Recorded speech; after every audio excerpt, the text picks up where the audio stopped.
Hello friends, welcome back to our YouTube channel GK with me. तो आज के इस क्लास में हम पढ़ना शुरू करेंगे एफएलएन के बारे में। आपको पता है हमने टीचिंग एप्टीट्यूड की क्लासेस स्टार्ट की हैं और ये क्लासेस आप चाहे कोई भी एग्जाम दे रहे हैं सभी के पॉइंट ऑफ व्यू से इक्वली इंपॉर्टेंट है। ठीक है, अगर मान लो आप अपकमिंग टीचर बनने जा रहे हैं तो वैसे भी आपको इन सब बातों के बारे में पता होना चाहिए जो मैं आपको अभी रिसेंट में पढ़ा रही हूँ। ये एफएलएन और निपुण के बारे में इस क्लास में हम जानेंगे एंड देन नेक्स्ट क्लास में आपको सारे ऑनलाइन पोर्टल्स के बारे में पढ़ाने वाले हूँ। अब इसमें चाहे आप कोई भी टीचिंग एग्जाम दे रहे हो सभी के पॉइंट ऑफ व्यू से इक्वली इंपॉर्टेंट है, तो इसको आप ध्यान से सुनिएगा। ठीक है, तो अब हम स्टार्ट कर देते हैं आज की क्लास को। और एक बात और मैं आपको अभी बता देती हूँ, कल की क्लास में भी मैंने आपको बताया था कि अगर आपको हमारे एसएसटी के नोट्स चाहिए, इसके साथ साथ जनरल अवेयरनेस के नोट्स चाहिए हैं जिसमें मैंने स्टैटिक जीके को भी ऐड किया हुआ है। एसएसटी के जो नोट्स हैं इसमें आपको मॉडर्न हिस्ट्री और साथ साथ पॉलिटी देखने को मिलने वाली है। ठीक है, ये नोट्स आपके हिंदी में रहने वाले हैं, हिंदी लैंग्वेज में है, इंग्लिश में नहीं है। और ये सारे के सारे मैंने यूट्यूब पर करा रखे हैं। अगर मान लो किसी को एज अ डेमो देखना हो तो वो प्लेलिस्ट में जाकर चेक कर सकता है, आपको वहां से नोट्स के डेमो भी मिल जाएगा। ठीक है, और वो एग्जाम के पर्सपेक्टिव से मैंने लिखे हैं तो आपके लिए यूजफुल रहेंगे। तो यहाँ पर हम स्टार्ट कर देते हैं आज एफएलएन को पढ़ना। और हाँ, मैं बता रही थी, ये एक पॉइंट रह गया है, मैं आपको बता रही थी कि वो नोट्स जो थे वो आपको 51 रुपीज में अवेलेबल हो रहे हैं ऐप पर जब आप देखेंगे। ठीक है, अगर ये आज के लिए है, कल इनका जो प्राइस है ना वो 99 रुपीज हो जाएगा। इसमें मैं सारा जो करंट आपको पढ़ाने वाली हूँ वो भी अब ऐड कराने वाली हूँ। कल की क्लास में आपको सितंबर का करंट अफेयर देखने को मिलने वाला है और वही जिसने पहले से मान लो ये 51 वाला परचेज किया है उसी में ऐड हो जाएगा। तो अगर मान लो किसी ने परचेज नहीं किया तो आज का टाइम है, 51 रुपीज में परचेज कर सकता है। कल ये सारे आपको 99 रुपीज में अवेलेबल होंगे। जैसे जैसे मंथ वाइज मैं आपको करंट अफेयर कराती जाऊंगी वो सारा वहां पर ऐड कराती जाऊंगी, वहां से आपको दोबारा इनको परचेज करने की नीड नहीं पड़ेगी। इसमें सिर्फ यही मेंशन होगा, कभी आप कहें कि टीचिंग एप्टीट्यूड भी दे दो, साइंस की क्लासेस, साइंस के नोट्स भी इसी में अवेलेबल करा दो, तो वो यहाँ पर अवेलेबल नहीं होंगे। इसमें आपको एसएसटी, इसके साथ साथ आपका स्टैटिक का पार्ट, फिर आपका जनरल अवेयरनेस और मंथली करंट अफेयर ही अवेलेबल होने वाला है। ठीक है, तो ये ओनली अभी तो 51 रुपीज में है, इतना सारा कंटेंट आपको 51 में मिल रहा है एंड देन ये बाद में आपका 99 रुपीज का हो जाएगा। तो जिसने नहीं परचेज किया वो कर सकता है, आपके लिए एग्जाम टाइम में बहुत यूजफुल भी रहेगा। आगे आप किसी एग्जाम की प्रिपरेशन करेंगे तो उसमें भी इंपॉर्टेंट रहेगा। ठीक है, आज हम स्टार्ट कर देते हैं एफएलएन के बारे में पढ़ना। अब हम एफएलएन के बारे में पढ़ रहे हैं तो सबसे पहले मैंने जितने भी आपको क्लासेस कराई, जैसे मैंने आपको आरटीई पढ़ाया है, एनसीएफ पढ़ाया है, इसके साथ साथ नेशनल एजुकेशन पॉलिसी पढ़ाई है, तो मैंने आपको ये तीनों पढ़ाए हैं। तो सबसे पहले हमने इनके नाम के बारे में जाना कि इनका मीनिंग क्या होता है। जैसे आरटी का मतलब बताया, right to education, NCF national curriculum framework, NEP national education policy. ठीक है, वैसे ही अगर हम एफएलएन पढ़ रहे हैं तो इसका नाम भी हमें पता होना चाहिए। तो इसका जो पूरा नाम है वो है फाउंडेशनल लिटरेसी एंड न्यूमेरेसी। ठीक है, तो इसका नाम क्या होगा, फाउंडेशनल। फाउंडेशन क्या होता है, अब यहाँ पर फाउंडेशन जो इसका नाम है इसी से ही आपको पता लग जाएगा कि इसका मतलब क्या होगा। तो जो ये एफ होता है ये फाउंडेशन को दिखाता है। फाउंडेशन हम कब तैयार करते हैं, जब हम किसी का बेसिक तैयार करना हमें तो उसे हम किसका नाम दे देते हैं कि ये तो फाउंडेशन है। एनईपी में भी हमने फाउंडेशन के बारे में पढ़ा था, फाउंडेशनल एज के बारे में पढ़ा था। ठीक है, वो मैंने आपको बताया था जो आपके 3 to 8 ईयर्स का था। तो यहाँ पर एफ जो है वो किसको दिखा रहा है, फाउंडेशन को। फाउंडेशन किस में होगी, लिटरेसी यानी कि साक्षरता में, एंड न्यूमेरेसी जो नंबर्स होते हैं उनमें। तो यहाँ पर ओनली बेसिक बात की गई है और ये बेसिक बात किसकी है, यहाँ पर बेसिक्स बात की गई है लिटरेसी की और इसके साथ साथ न्यूमेरेसी की। लिटरेसी मैंने आपकी साक्षरता जो आप बोलते हैं, ठीक है, आपका स्पीकिंग, जैसे आपकी रीडिंग और राइटिंग स्किल्स हो गई। न्यूमेरेसी में जैसे आपके नंबर्स हो गए, जोड़ हो गया, घटा हो गया। ठीक है, तो उनके लिए क्या होता है, न्यूमेरेसी होता है। तो ये मूलभूत साक्षरता और इसका हिंदी में नाम है मूलभूत साक्षरता और संख्यात्मकता।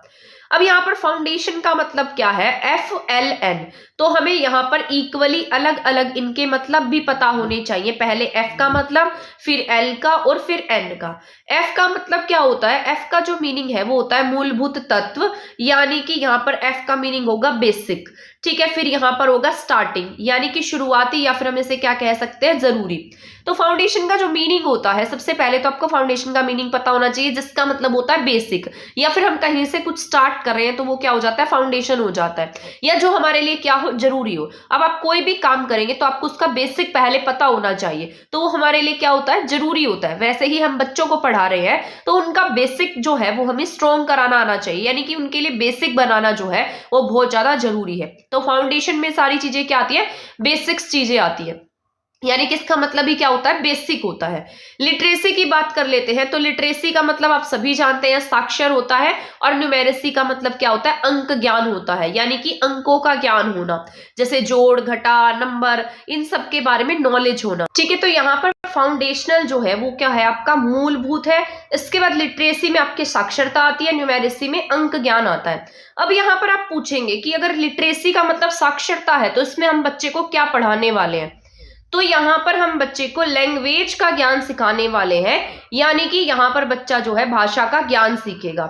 इसके साथ साथ न्यूमेरेसी में वो अंक ज्ञान सीखने वाला है, नंबर सीखने वाला है। अगर हम लैंग्वेज की बात करते हैं, आपको मैंने पेडागोजी पढ़ाई थी एसटेट के टाइम पर, मतलब जिसने भी पढ़ी होगी, या आपने सीटेट का भी एग्जाम दिया होगा तब भी आपने स्किल्स पढ़ी होंगी। तो लैंग्वेज स्किल्स की अगर हम बात करते हैं तो लैंग्वेज स्किल्स में आपकी 4 टाइप की स्किल आती हैं, जैसे जिसको हमने LSRW से याद किया हुआ है। एक होती है लिसनिंग, एक होती है स्पीकिंग, एक होती है रीडिंग, और एक होती है राइटिंग। आपको पता है जब बच्चा छोटा होता है, ठीक है, तो ये आपकी 4 टाइप की स्किल्स होती हैं, जिनको हम लैंग्वेज स्किल्स के नाम से भी जानते हैं, जिसमें से पहली 2 जो हैं, जैसे अब यहाँ पर लिसन करना और स्पीक करना बच्चा घर पर ही सीख जाता है, तो FLN भी हम बच्चे को क्या सिखाने वाले हैं, रीडिंग और राइटिंग सिखाने वाले हैं। आपने देखा होगा जो छोटे बच्चे होते हैं वो घर पर ही बोलना और सुनना तो सीख जाते हैं, लेकिन जब उन्हें स्कूल में एंटर कराया जाता है तो वहां पर उन्हें रीडिंग सिखाई जाती है, राइटिंग सिखाई जाती है। तो यहाँ पर लिटरेसी में हम बच्चे को क्या सिखाने वाले हैं, रीडिंग सिखाने वाले हैं, और इसके साथ साथ राइटिंग सिखाने वाले हैं, यानी कि पढ़ना और लिखना सिखाने वाले हैं। अगर न्यूमेरेसी की बात करते हैं तो यहाँ पर नंबर, मैथमेटिक्स, ये सब सिखाएंगे। यहाँ पर जो LS है, इसमें LS, ठीक है, यहाँ पर जो LS है, LS क्या होता है, बच्चा घर पर ही क्या करता है, यहाँ पर लिसनिंग को और स्पीकिंग को सीख जाता है।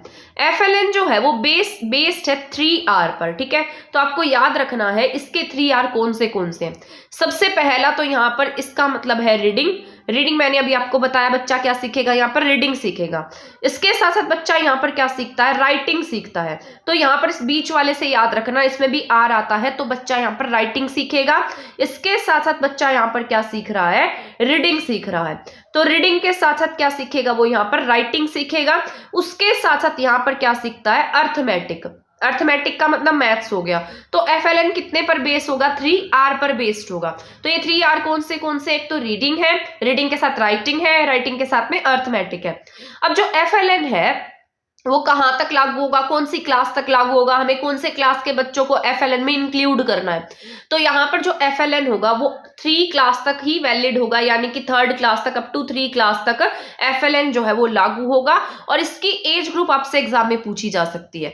ये आपको ना ऐसे इजी से क्वेश्चन लग रहे होंगे, ऐसा लग रहा होगा कि पता नहीं ये एग्जाम में आएगा नहीं आएगा, बट मैं आपको बता देती हूँ ये मोस्ट इंपॉर्टेंट टॉपिक है जो NEP में ऐड हुए हैं, या फिर इसको अलग से भी बनाया गया है। आपकी NEP भी जो है वो FLN की बात करती है, और इसके साथ साथ इसको अलग से 2021 में इसका अलग से कमेटी बनी, ड्राफ्ट बना, एंड देन इसको बनाया गया था, इसके लिए रिपोर्ट आई थी। तो इसको पढ़ना बहुत जरूरी है आपके लिए। वैसे भी अगर मान लो आप टीचर बनने जा रहे हैं तो आपको इनके बारे में पता होना चाहिए। यहाँ पर ना जो FLN है, अगर आप मान लो कभी सर्च करेंगे, यूट्यूब पर भी सर्च करते हैं, आपको शॉर्ट्स वीडियो दिखाई देती है। निपुण भारत सर्च करेंगे, निपुण सर्च करेंगे तो भी आपको शॉर्ट्स वीडियो दिखाई देंगी, जहां पर बच्चों को ना एक्टिविटी बेस करके सिखाया जाएगा। 3 महीने तक हम बच्चे को प्ले के माध्यम से सिखाएंगे। आपने अभी थोड़ी रिसेंट में ना, अभी जो टीचर्स वगैरह है उनकी रील्स जो है वो वायरल हो रही है, मतलब आजकल जो टीचर्स हैं वो ट्रेंडिंग में आ रहे हैं। तो आपने देखा होगा वो टीचर जो होते हैं वो क्या करते हैं, बच्चों को प्ले के माध्यम से सिखाते हैं, खेल के माध्यम से सिखाते हैं, क्विज के माध्यम से सिखाते हैं, जैसे कार्ड्स के माध्यम से सिखाएंगे, कुछ फोटोज के माध्यम से सिखाएंगे। तो वो सब आप कह सकते हैं कि वो प्ले के माध्यम से बच्चों को एक तरीके से सिखाने की कोशिश कर रहे हैं। अगर हम बच्चों को प्ले के माध्यम से सिखाएंगे तो वो उनको जल्दी से क्या कर पाएंगे, सीख पाएंगे।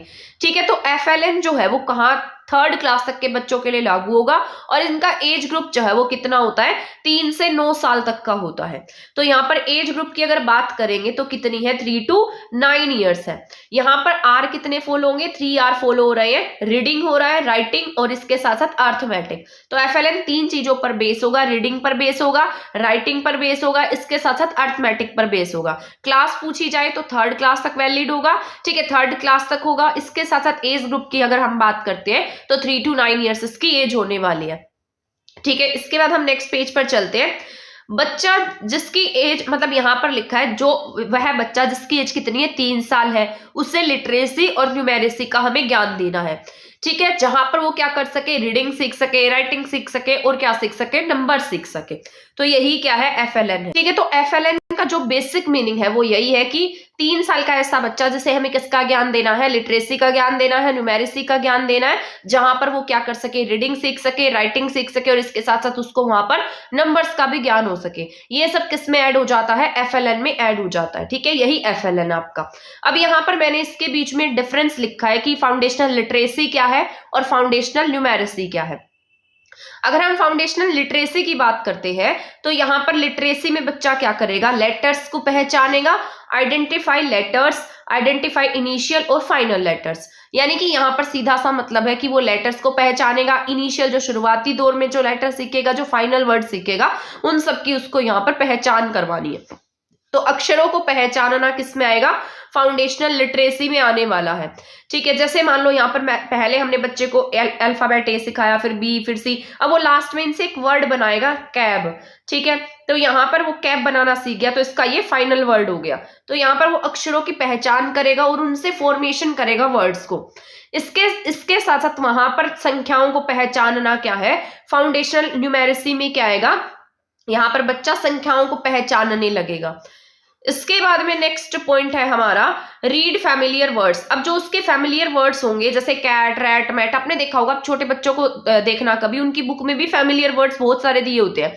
उनको ओ की साउंड सिखाई जाती है, ए की साउंड सिखाई जाती है, आई की साउंड सिखाई जाती है, ए टी की साउंड सिखाई जाती है। तो कैट, रैट, मैट, बैट, इस तरीके की साउंड्स जो है वो बच्चों को सिखाई जाती है। अब उनको ऐसी साउंड सिखाने का पीछे इनका मोटिव क्या होता है कि बच्चा जो है फैमिलियर वर्ड्स पढ़ना सीख जाए, मतलब सेम साउंड के जो वर्ड्स हैं उनको जल्दी से कैच कर लेता है और उनको अच्छे से पढ़ने लगता है।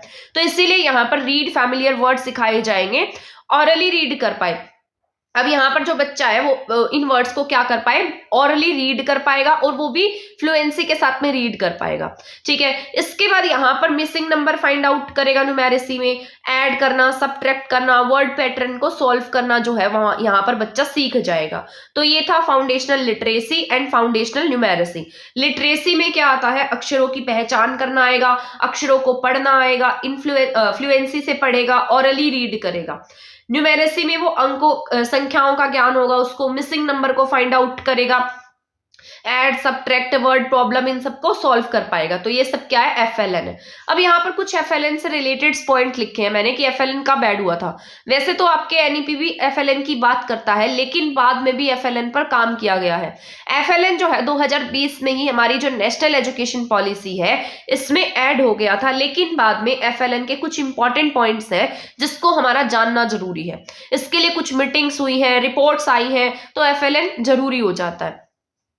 तो 16 दिसंबर 2021 में क्या बनी, एक काउंसिल बनी जिसको हमने क्या नाम दिया, EAC-PM का नाम दिया, ठीक है। तो एफएलएन में क्या बनी है, कमेटी बनी, काउंसिल बनाई गई और ये काउंसिल कब बनी, 16 दिसंबर 2021 को बनी है। यहाँ पर देखो, आपने देखा है नेशनल एजुकेशन पॉलिसी हमारी 2020 में आ जाती है, लेकिन उसके बाद भी हम एफएलएन पर काम करते हैं और इसके लिए एक काउंसिल बनाई जाती है। उस काउंसिल को क्या नाम दिया जाता है, EAC-PM, जिसका पूरा नाम आपसे एग्जाम में पूछा जा सकता है, मोस्ट इंपोर्टेंट है। ये हमारा TGT का एग्जाम हुआ था, उसमें भी इनमें से रिलेटेड क्वेश्चन आए हुए थे। तो यहाँ पर EAC जो है इसका मतलब होता है the economic advisory council to the prime minister. तो ये आपका इंपॉर्टेंट है, मोस्ट इंपॉर्टेंट है, इसको डबल स्टार लगा लेना, मोस्ट इंपॉर्टेंट है, इसका नाम है EAC-PM। यानी कि economic advisory council to the prime minister. इन्होंने एक रिपोर्ट रिलीज की जिसमें कहा गया कि बच्चों के लिए क्या जरूरी है, एफएलएन जरूरी है। तो काउंसिल टू द मिनिस्टर की जो रिपोर्ट आई थी उसमें क्या कहा गया कि एफएलएन क्या है, जरूरी है। तो इन्होंने क्या दिया, सिर्फ रिपोर्ट दिया, लेकिन इस रिपोर्ट को इन्होंने तैयार नहीं किया। तो काउंसिल जो है इन्होंने रिपोर्ट को रिलीज करने का काम किया है, ना कि रिपोर्ट को बनाने का काम किया है। ये पॉइंट आपको याद रखना है, इसमें कंफ्यूज नहीं होना है। रिपोर्ट जो तैयार की गई थी वो किसके द्वारा रिपोर्ट तैयार की गई, आईओसी के द्वारा तैयार की गई, यानी कि इंस्टीट्यूट ऑफ कॉम्पिटिटिवनेस। तो ये याद रख लेना है, रिपोर्ट किसने तैयार की, आपकी आईओसी ने तैयार की है, जिसका मतलब है इंस्टीट्यूट ऑफ कॉम्पिटिटिवनेस। इन्होंने क्या किया, रिपोर्ट को तैयार किया। और बाद में इस रिपोर्ट को तैयार करने के बाद ये रिपोर्ट किन्हें सौंप दी गई, EAC-PM को सौंप दी गई। फिर बाद में इन्होंने इस रिपोर्ट को रिलीज किया है। तो ये इसमें कंफ्यूज नहीं होना है, आपको ऐसे कंफ्यूज करके पूछा जा सकता है कि रिपोर्ट किसने तैयार की, किसने रिलीज की, कब रिलीज हुई। ठीक है, तो सबसे पहला पॉइंट ये याद रखना है आपको, रिपोर्ट जो है किसने बनाई है, इंडियन, यहाँ पर आईओसी, इंस्टीट्यूट ऑफ कॉम्पिटिटिवनेस ने ये रिपोर्ट तैयार की है। ठीक है, बनाई किसने, आईओसी ने बनाई है, लेकिन इसको रिलीज करने का काम EAC-PM के द्वारा किया गया है, यानी कि economic advisory council to the prime minister. इन्होंने बाद में इस रिपोर्ट को लागू कर दिया, जिसमें एफएलएन की बात कही गई थी कि इस रिपोर्ट इसमें एनईपी से अलग क्या होगा, एक एफएलएन और भी होगा। तो यहाँ पर एफएलएन की बात कही गई। ठीक है, इसके बाद यहाँ पर अगर ये एनईपी से अलग वाला है, क्योंकि 2021 में इसको क्या किया जा रहा है, रिपोर्ट को रिलीज किया जा रहा है, लेकिन एनईपी वाला तो कब आ जाता है, 2020 में आ जाता है। मतलब दोनों का काम तो एक ही है, लेकिन बाद में हम कह सकते हैं इस पर ज्यादा ध्यान दिया गया। अब हम इसके टारगेट की बात कर लेते हैं। यहाँ पर एफएलएन का जो टारगेट है वो क्या है, बेसिक स्किल्स क्लियर करना, यानी कि सबसे मेन मोटिव यही होगा कि हम बच्चों का जो बेसिक है उसको क्या कर पाए, क्लियर कर पाए। ठीक है, तो सबसे पहला मोटिव तो यही है कि हम बच्चों को बेसिक्स जो है, बेसिक स्किल्स जो है उनको क्या कर पाए, क्लियर कर पाए। यही किसमें कहा गया है, एफएलएन में कहा गया है। अब यहाँ पर आपसे पूछा जा सकता है एफएलएन का जो नया टारगेट है जो हमें अचीव करना है वो कौन से ईयर को सेट किया गया है। पहले इसका जो टारगेट था वो 2025 था। मैंने पहले जब अपनी प्रिपरेशन की थी तब इसको बहुत मतलब सारे टॉपिक्स जो है ये सारे के सारे पढ़े थे, लेकिन अब ये मैंने आपके लिए दोबारा से लिखे हैं, क्योंकि वो तो मैंने साफ राइटिंग में नहीं लिखे हुए थे, तो ये मैंने दोबारा से इनको पढ़ा, फिर दोबारा से इनको राइट डाउन किया है। तो तब भी यहाँ पर ये यही क्वेश्चन था, बहुत सारे जो बच्चे थे 2025 टिक करते होंगे, लेकिन ये पहले इसका टारगेट 2025 था, जो कि अब मान्य नहीं है। अब आपको ये बिल्कुल भी टिक नहीं करना है। एफएलएन का जो नया टारगेट है अचीविंग का वो कितना है, 2026 से 2027 का है। तो ये याद रखना है, एफएलएन का न्यू टारगेट कब तक का है, 2026 से 2027 का टारगेट है एफएलएन का। पहले ये टारगेट 2025 का था, लेकिन एट प्रेजेंट कितना है, 2026 से 2027 का है। तो ये आपको याद रखना है, टिक 2026 से 27 पर करेंगे, 25 वाले पर टिक नहीं करना, ये आपका अदरवाइज गलत हो जाएगा। ध्यान से कान खोलकर सुन लो इस बात को, क्योंकि बहुत सारे बच्चे जो है 2025 से टिक करते होंगे, जो कि रॉन्ग है। इसका राइट आंसर क्या है, एफएलएन का टारगेट अचीव करने का ईयर कितना है, 2026 से 2027 तक का है। Foundational learning access children age below, यहाँ पर एज की बात कही गई है, तो भी मैंने आपको बताया था एफएलएन की जो एज है वो कितनी होगी, 3 से 9 ईयर होने वाली है, यानी कि 3 से 9 साल तक के एज के बच्चे इसमें इंक्लूड होंगे। 3R की मैंने आपको बात बताई थी, जिसमें मैंने आपको रीडिंग बताया था, राइटिंग बताया था और अर्थमेटिक बताया था। अब यहाँ पर नेक्स्ट पॉइंट है हमारा, अब ये जो 3R है इसको पूरा करने के लिए एफएलएन ने 5 पिलर्स सेट किए हैं। ठीक है, तो इन पिलर्स को हम पढ़ने वाले हैं कि कौन से पिलर्स हैं, जिसको हमने याद करना है ABELG, अबे LG। ठीक है, ऐसे याद रख सकते हैं, अबे LG से या फिर ABELG से। तो 3R में क्या आता है, रीडिंग आती है, राइटिंग आती है, अर्थमेटिक आता है। इसको पूरा करने के लिए कितने पिलर्स हैं हमारे, 5 पिलर्स हैं, जिसको हम याद रखेंगे अबे LG से, यानी कि ABELG से हम इसको याद करने वाले हैं। अभी हम हमारे नेक्स्ट पॉइंट पर मूव करते हैं। 1 सेकेंड, कैमरा सही कर लूं मैं।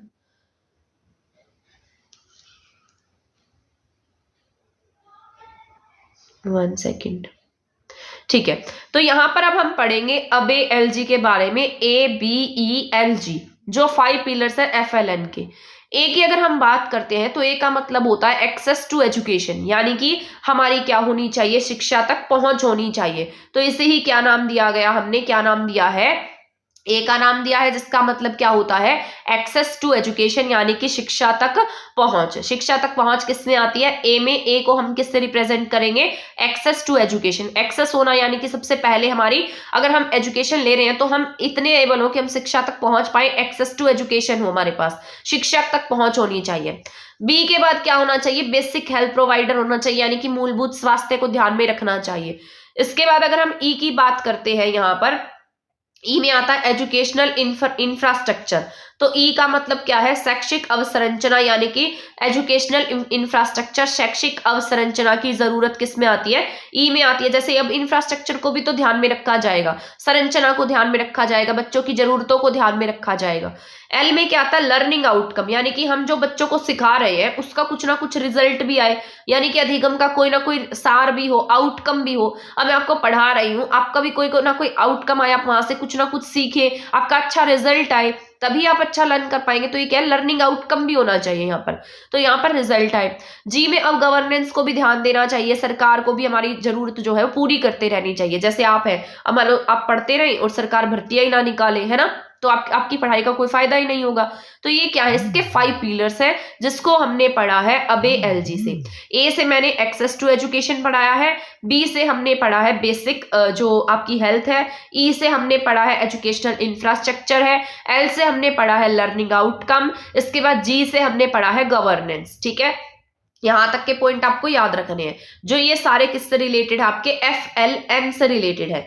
आगे भी मैं आपको FLN से रिलेटेड पॉइंट ही पढ़ाऊंगी, लेकिन अब हम बीच में थोड़ा निपुण के बारे में इसलिए जान रहे हैं क्योंकि निपुण भी FLN की बात करता है, इसको प्रोमोट करने के लिए निपुण को लाया गया था। ठीक है, तो निपुण जो है आपने देखा होगा, मतलब आप आज ऐसा करना, यूट्यूब पर सर्च करना एक बार निपुण, ठीक है, फिर आपको बहुत सारी वीडियोस दिखाई देंगी। FLN सर्च करना, आपको बहुत सारी वीडियो दिखाई देंगी, वहां से देखना, आपको कितना कुछ सीखने को मिलेगा। आप सोचेंगे जिन चीजों को हम रट कर याद करते हैं वो कितनी आसान है, और इन चीजों को एक टीचर समझ सकता है जो कहीं ना कहीं किसी स्कूल में पढ़ाता है, वो इन सब चीजों को अच्छे से समझ पाएगा। ठीक है, तो आप भी अपकमिंग फ्यूचर टीचर बनने जा रहे हैं, तो आपको इनके बारे में एक बेसिक समझ होनी चाहिए, तो आप उसको आज देखिएगा। ठीक है, तो निपुण जो है, पहले सबसे पहले तो अब हम निपुण जानेंगे, उनकी पहले फुल फॉर्म का हमें पता होना चाहिए कि निपुण होता क्या है।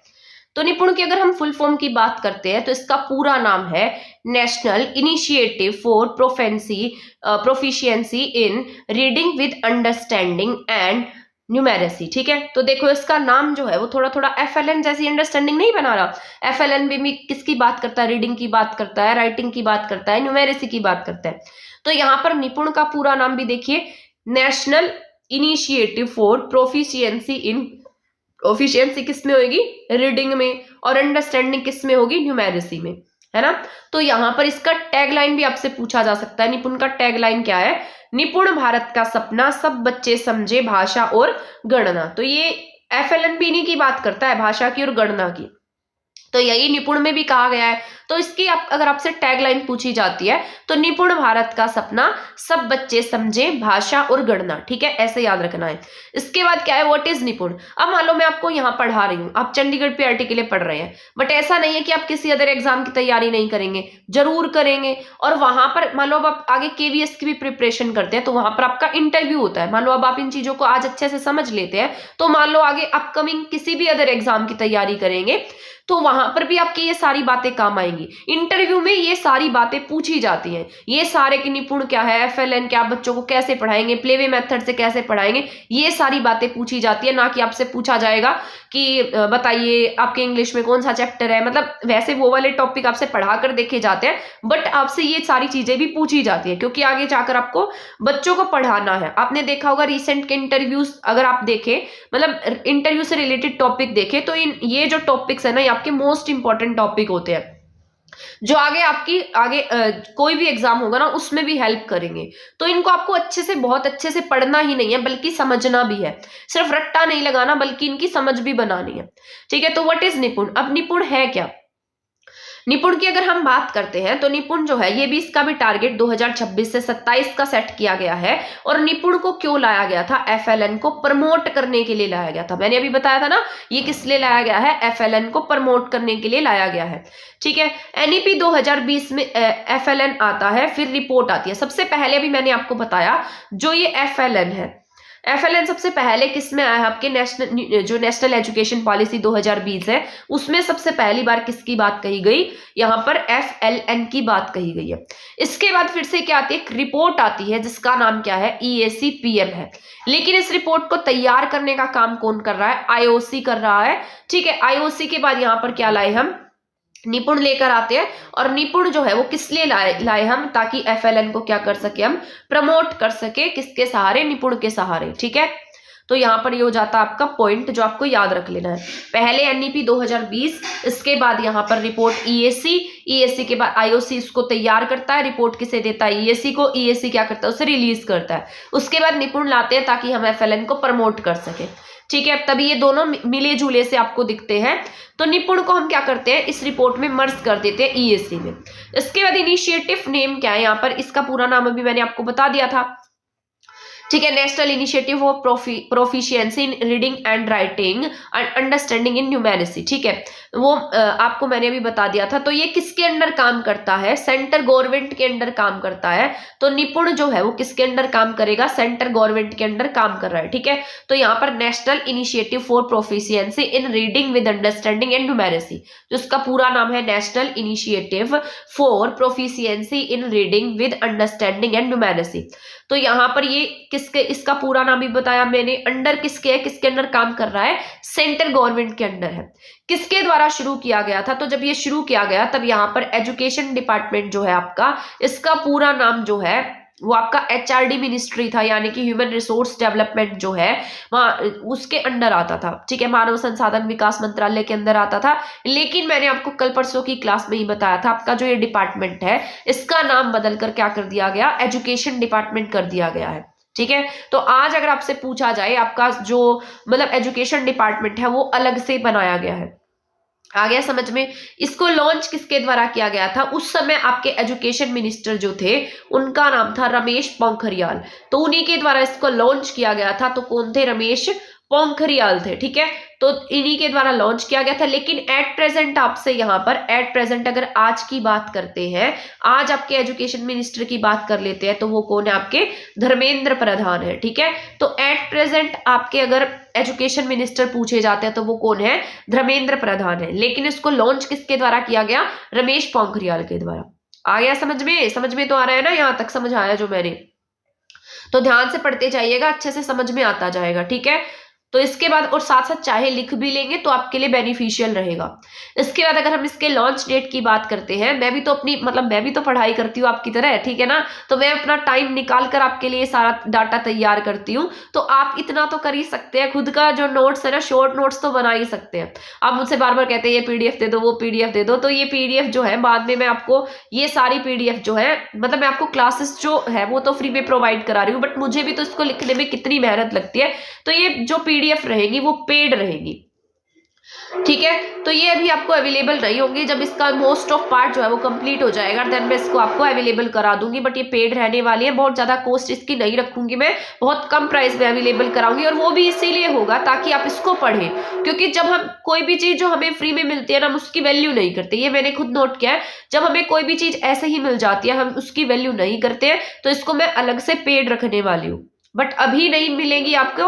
मैं जब इसका मोस्ट ऑफ पार्ट तैयार कर दूंगी तभी आपको ये PDF मिलेगी। ठीक है, क्लासेस आपके साथ में फ्री है, आप क्लासेस देख सकते हैं। अगर आपका मन करता है तो आप अपनी खुद के शॉर्ट नोट्स बना सकते हैं। ठीक है ना, तो आपको मैंने ऐसे मजबूर थोड़ी ना किया कि आपको PDF लेनी है। तो आप अपने शॉर्ट नोट्स खुद से तैयार कर सकते हैं, बहुत ईजी भी होता है। आप पढ़ते जाए और साथ साथ उसको लिखते जाए, सारा लिखने की नीड नहीं होती है। जो इंपॉर्टेंट है ओनली उसको लिख ले तो वो आपके शॉर्ट नोट्स तैयार हो जाते हैं और वो आपके काम आते हैं आपके एग्जाम टाइम में। इसीलिए नोट्स की इंपॉर्टेंस होती है। पूरी की पूरी बुक्स जो है वो हमें एग्जाम, अगर मान लो हमारे एग्जाम में बहुत ज्यादा टाइम है, ठीक है, तब हम बुक्स पढ़ सकते हैं, बुक को प्रेफर कर सकते हैं। लेकिन ये मानकर चलिए जब आपके पास टाइम नहीं है, आपको बहुत क्विक रिविजन करनी है, देन आपके जो नोट्स है ना वो बहुत ज्यादा यूजफुल होते हैं। मैं सच बता रही हूँ, मेरा जो TGT का एग्जाम, स्क्रीनिंग एग्जाम हुआ था HSSC का, वहां पर मैंने सारे नोट्स ही पढ़े थे, मैंने कोई भी बुक प्रेफर नहीं की थी। तो मेरी एक फ्रेंड थी, उसने मुझे सजेस्ट किए थे, उसने मुझे सेंड कर दिए थे नोट्स, देन मैंने वही पढ़े थे। ठीक है, और उन्हीं को मैं राइट डाउन करके आपको पढ़ा रही हूँ और उनमें से बहुत सारे क्वेश्चंस आए थे। ठीक है ना, तो ये सारे के सारे आप देखेंगे, आप प्रीवियस ईयर देखना। वैसे तो जो चंडीगढ़ का एग्जाम हुआ है, जैसे चंडीगढ़ PRT का एग्जाम है, उसको हुए 8 साल हो चुके हैं। मतलब ऐसा न्यूज़पेपर में आया था कि 8 साल पहले ये एग्जाम हुआ था, तो इसका जो प्रीवियस ईयर ना वो भी अवेलेबल नहीं मिलता है। लेकिन जो हम इसका अंदाजा एसएसए के जो एग्जाम लेता है चंडीगढ़ एजुकेशन डिपार्टमेंट, वहां से हम इसका अंदाजा लगा सकते हैं। तो एसएसए के जो एग्जाम पेपर है वहां से आप देख सकते हैं, वहां पर जैसे एनसीएफ से क्वेश्चन है, मतलब ये जो टॉपिक मैं आपको करा रही हूँ उनमें से आपके क्वेश्चन आए हुए हैं, तो ये आपके इंपॉर्टेंट भी है। जैसे एनसीएफ से क्वेश्चन है, आरटी से क्वेश्चन है, ठीक है, टीचिंग मेथड से क्वेश्चन है, तो आप उन्हें देखेंगे तो आपको पता लगेगा।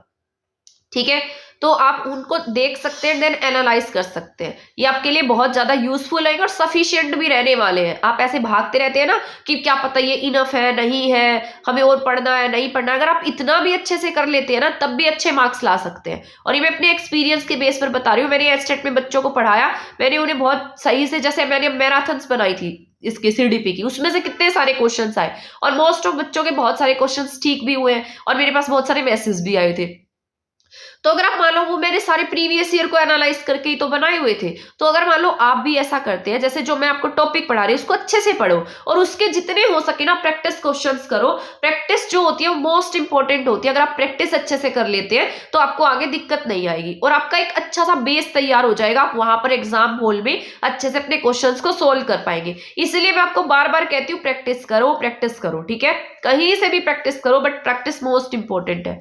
इसके बाद अगर हम इसके लॉन्च डेट की बात करते हैं तो 5 जुलाई 2021 जो है वो इसकी क्या है, लॉन्च डेट है। अगर हम इसके टारगेट की बात करते हैं, इसके टारगेट्स क्या है, अब एफएलएन के टारगेट्स की बात कर लेते हैं। लक्ष्य क्या है जिसको हम याद रख सकते हैं BGGG से, ठीक है। तो BGGG से हम याद रखेंगे तो B से क्या है आपका बाल वाटिका है, G से आपके 3 ग्रेड की बात करता है, ये ग्रेड 1 की बात करता है, ग्रेड 2 की बात करता है और ग्रेड 3 की बात करता है। अभी मैंने बताया था 3rd क्लास तक ही लागू होगा ये। एज की बात मैंने आपको कही थी 3 to 9 ईयर है, ठीक है।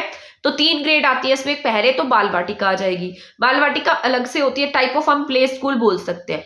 उसके बाद ग्रेड 1 है, ग्रेड 2 है, ग्रेड 3 है। एफएलएन की अगर हम बात करते हैं तो एफएलएन कितने ईयर का होता है, 3 to 9 ईयर का होता है, 3 to 9 ईयर्स तक लागू होता है ये।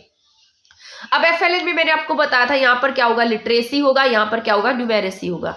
लिटरेसी में सबसे पहले यहाँ पर क्या है, बाल वाटिका है, उसके बाद सेकंड नंबर पर ग्रेड 1 है, फिर ग्रेड 2 है, फिर ग्रेड 3 है, ठीक है। ग्रेड 1 की अगर हम बात करते हैं, सबसे पहले बाल वाटिका की बात कर लेते हैं। बाल वाटिका टाइप ऑफ हम प्ले स्कूल कह सकते हैं। यहाँ पर बच्चा 5 से 6 साल का होता है तब जाता है। तो बाल वाटिका में क्या करेगा बच्चा, अक्षरों को पहचानना ही सीखता है यहाँ पर, ठीक है, या नंबरिंग को पहचानना सीख जाएगा। इसके बाद अगर हम ग्रेड 1 की बात करेंगे तो यहाँ पर बच्चा 4 to 5 इजी वर्ड सीखता है। ये 6 से 7 तक की एज होती है और यहाँ पर जो बच्चा है यहाँ पर जैसे नंबरों को पहचानने लगेगा। 99 तक के नंबर को यहाँ पर बच्चा जो है ग्रेड 1 में पहचानने लगता है और ये एज 6 to 7 की एज होती है। 4 to 5 इजी वर्ड सीख जाएगा। वर्ड्स की बात करेंगे तो 4 to 5 इजी वर्ड सीखेगा। नंबर की बात करेंगे तो 99 तक के नंबर सीख जाएगा। अगर हम ग्रेड 2 की बात करते हैं तो ग्रेड 2 जो है ये 7 to 8 एज वाले बच्चे इसमें इंक्लूड होते हैं। यहाँ पर बच्चा जो है सिर्फ मीनिंग के साथ साथ वर्ड्स को सीखता है और वर्ड्स जो है 45 to 60 वर्ड्स यहाँ पर अब बच्चा सीखने लगेगा। अगर हम डिजिट्स की बात करते हैं तो 999 999 तक की डिजिट को समझने लगता है, ठीक है, जोड़ घटा ये सारी बातें मुझसे समझ में आ जाती है। अगर हम ग्रेड 3 की बात करते हैं तो ग्रेड 3 जो है वो 8 से 9 एज होता है। 60 वर्ड्स इसमें बच्चा क्या करता है, 60 वर्ड्स पढ़ लेता है। और अगर यहाँ पर अगर हम नंबर की बात करते हैं तो यहाँ पर 999 से कितना हो जाता है, 9999 वर्ड्स हो जाते हैं। तो ग्रेड 3 तक आते आते बच्चे के यहाँ पर वर्ड्स कितने हो जाते हैं, यहाँ पर नंबर कितने हो जाते हैं, 9999 हो जाते हैं। गुणा भाग, सरल गुणा और भाग यहाँ पर सीख जाता है ग्रेड 3 में, ठीक है। तो एक बार इसको रिवाइज करा देती हूँ, मुझे पता है थोड़ा सबको मुश्किल लगता है। तो सबसे पहले मैंने आपको बताया बाल वाटिका। बाल वाटिका में सिर्फ अक्षर पहचानेगा और उसके साथ साथ नंबर जानेगा 1 से 9 या 1 से 10। ग्रेड 1 की अगर हम बात करते हैं तो 4 to 5 इजी वर्ड सीख जाता है और उसके साथ साथ काउंटिंग सीख जाता है 99 तक। ग्रेड 2 की बात करते हैं तो 7 to 8 एज होती है। यहाँ पर अर्थ से परे वो 45 to 60 वर्ड सीखता है और इसके साथ साथ यहाँ पर बच्चा जो है वो 999 तक की काउंटिंग सीख जाता है। अगर हम ग्रेड 3 की बात करते हैं तो ग्रेड 3 में बच्चा जो है वो यहाँ पर 8 से 9 की एज होती है, 60 वर्ड्स पढ़ने लगता है और उसके साथ साथ यहाँ पर 9999 तक के अक्षरों को मतलब नंबर्स को सीख जाता है और गुणा और सरल गुणा भाग करने लगता है। ठीक है, ये हो जाता है आपका इंपॉर्टेंट था, ये आपको ध्यान से और अच्छे से रीड कर लेना, ये मोस्ट इंपॉर्टेंट है। इसके बाद अगर हम नेक्स्ट बात करते हैं ELPS अप्रोच की, तो ई में क्या आता है, यहाँ पर अब ELPS अप्रोच को आपको याद रखना है। अब यहाँ पर जितने भी हम पढ़ने वाले हैं ये चारों पढ़ेंगे, चारों में ही एक्सपीरियंस आएगा। ठीक है, सबसे पहला पॉइंट यही याद रखना है, ELPS में क्या आने वाला है, आपका एक्सपीरियंस आने वाला है। तो अगर हम ई की बात करते हैं तो ई से आपका एक्सपीरियंस होगा, एक्सपीरियंस विद फिजिकल ऑब्जेक्ट। ठीक है, तो ये याद रखना है, एक्सपीरियंस किसके साथ होगा, उसका फिजिकल ऑब्जेक्ट के साथ में क्या करेगा बच्चा, एक्सपीरियंस करेगा। लैंग्वेज की बात करते हैं तो spoken language that show experience, यहाँ स्पोकन लैंग्वेज की बात की गई, इसमें भी एक्सपीरियंस है। पिक्चर रिप्रेजेंट करेगा पिक्चर्स को एक्सपीरियंस के थ्रू। सिंबल की बात करेंगे तो return symbol that generalize the experience. ठीक है, तो ये याद रख लेना है बस। सबसे पहले ई का मतलब है एक्सपीरियंस, एल का मतलब लैंग्वेज, पी का मतलब पिक्चर और एस का मतलब सिंबल होगा। ELPS अप्रोच में क्या है, एक्सपीरियंस है, लैंग्वेज है, पिक्चर है और सिंबल है। तो ये चारों जो अप्रोचेस है FLN की, ये आपको याद रखनी है। अब FLN की पॉलिसी जो है, इसको क्या कहा गया, मतलब ये नेशनल बुक प्रमोशन पॉलिसी भी कही गई है, ये अंडर काम करती है। मतलब FLN की पॉलिसी के तहत जो FLNS की पॉलिसी का नाम क्या है, नेशनल बुक प्रमोशन पॉलिसी। ये एग्जाम में पूछा गया है, जिसे हम नेशनल NBPP के नाम से भी जानते हैं। अब इसको बनाने का जो काम है वो किसने दिया, NCERT को, मतलब NCERT ने इसको तैयार किया है। और इन्होंने क्या कहा कि इसके अंडर में क्या बनाई जाएगी, एक SPM बनाई जाएगी। ठीक है, तो SPM क्या होती है, यहाँ पर स्कूल प्रिपरेटरी मॉडल है। तो बुक प्रमोशन पॉलिसी जो है ये किसके द्वारा तैयार की गई, NCERT के द्वारा। इसमें क्या कहा गया कि आप क्या बनाएंगे, एक SPM बनाएंगे। तो NBPP में क्या कहा गया कि आप क्या बनाएंगे, एक SPM बनाएंगे। SPM का मतलब होता है स्कूल प्रिपरेटरी मॉड्यूल बनाएंगे। अब यहाँ पर मैंने आपको बताया था बच्चों को हम कैसे सिखा रहे हैं, एक्टिविटी से, प्ले करके सिखा रहे हैं। ठीक है, अब यहाँ पहले आपने पढ़ा होगा कि हम लर्निंग बाय डूइंग करके सिखाएंगे, लेकिन आपका जो FLN है वो किसकी बात करता है, अब लर्निंग बाय प्ले मेथड की बात करता है। यानी कि यहाँ पर बच्चे को अब किससे सिखाया जाएगा, प्ले से सिखाया जाएगा, गेम्स खिलाकर सिखाया जाएगा। अब ये किस पर फोकस्ड है, प्ले पर फोकस्ड है। और ये कितने महीने की होगी, ये प्ले वाली एक्टिविटी 3 मंथ की होती है। यानी कि 3 महीने आपको कैसे सिखाना है, बच्चों को खेल के माध्यम से सिखाना है। या फिर आपके पास में एग्जाम में आ सकता है 12 वीक्स, या तो 3 महीने होगा या फिर 12 मंथ्स होगा, 12 वीक्स होगा। ठीक है, तो ये याद रखना है। अब यहाँ पर लिखा है ग्रेड 1, ग्रेड 2, ग्रेड 3 तीनों के लिए 3-3 मंथ का क्या होगा, SPM होगा। यानी कि यहाँ पर स्कूल प्रिपरेटरी मॉडल होगा। यहाँ पर बच्चे प्ले से सीखेंगे, प्ले से बच्चों को हम सिखाने वाले हैं। ठीक है, ये बात करता है किसकी, आपके FLN की। अब यहाँ पर मुझे किसी ने बोला था कि ये जो प्यूपिल टीचर रेशो है वो अलग हो जाएगा NCF के अकॉर्डिंग, बट यहाँ पर आपने देखा होगा यहाँ पर जो ये प्यूपिल टीचर रेशो है ये यही रहने वाला है। यहाँ पर RTE वाला ही प्यूपिल टीचर रेशो जो है वो फॉलो होगा।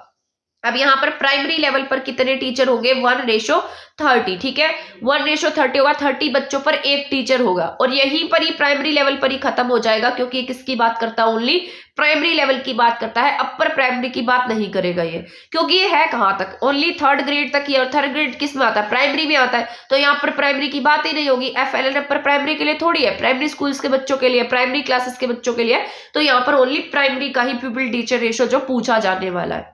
ठीक है, इसके बाद यहाँ पर 3rd क्लास तक का ही ये प्रोग्राम है। 3 to 9 ईयर्स का कंसेप्ट, क्योंकि बच्चों का जो ब्रेन है, अब यहाँ पर ना आप ये एक सवाल पूछेंगे कि यहाँ पर बच्चों का जो एज ग्रुप है वो ओनली 3 to 9 क्यों रखा गया। क्योंकि आपको पता होगा जो छोटे बच्चे होते हैं उनका यहाँ पर जो ब्रेन है ना वो बहुत ज्यादा डेवलप होता है और वो किसी भी चीज को बहुत इजीली कैच कर लेते हैं।